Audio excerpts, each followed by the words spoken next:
Hello అండి. ఈరోజు వీడియోలో నేను గోధుమ రవ్వ, సేమ్యా కలిపి టేస్టీగా ఉప్మా ఎలా చేసుకోవాలో చేసి చూపిస్తానండి. చూద్దాం. వెల్కమ్ టు అవర్ ఛానల్ రకరకాల రుచులు. ముందుగా స్టవ్ ఆన్ చేసుకొని ఒక ఐరన్ కడాయి పెట్టుకొని 2 స్పూన్లు ఆయిల్ వేసుకోండి. ఆయిల్ కొంచెం వేడైన తర్వాత కొన్ని వేరుశనగ పప్పులను యాడ్ చేసుకోండి. మీకు ఇష్టమైతే కనుక జీడిపప్పులు కూడా యాడ్ చేసుకోండి.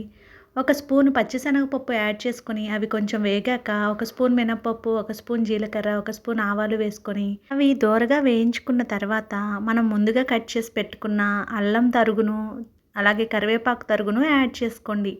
పచ్చిమిరపకాయలను రెండింటిని కట్ చేసుకొని అవి కూడా వేసుకోండి. ఇవి నూనెలో కొంచెం వేగి ఫ్లేవర్ వచ్చిన తర్వాత ఒక చిన్న బంగాళదుంపను అలాగే ఒక ఉల్లిపాయను ఇలా ముక్కలుగా కట్ చేసుకొని వేసుకోండి.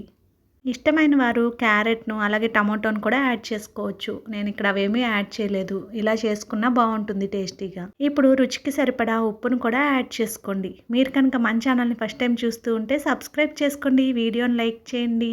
ఇలా ముక్కలన్నీ వేగిన తర్వాత ఒక గ్లాసుడు నీళ్లను యాడ్ చేసుకోండి. ఇక్కడ నేను పావు గ్లాసు సేమ్యాను, పావు గ్లాసు గోధుమ రవ్వను తీసుకున్నాను కాబట్టి ఒక గ్లాసు నీళ్లను యాడ్ చేసుకున్నాను.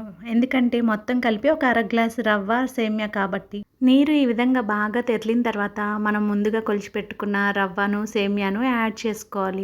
మీరు విడిగా ప్లెయిన్గా సేమ్యా ఉప్మా, ప్లెయిన్గా గోధుమ రవ్వ ఉప్మా కన్నా ఈ విధంగా ఒకసారి ట్రై చేయండి. చాలా బాగా నచ్చుతుంది అందరికీ. రవ్వ సేమ్యా యాడ్ చేసుకున్న తర్వాత కాసేపు మూత పెట్టుకొని మగ్గించుకోండి. అలా మధ్యలో ఒకసారి కలుపుకొని మళ్ళీ మూత పెట్టుకొని మగ్గించుకొని నీళ్ళంతా మగ్గిపోయిన తర్వాత స్టవ్ ఆఫ్ చేసేసుకొని ఒక 2-3 నిమిషాల పాటు మూత పెట్టుకొని అలా వదిలేయండి.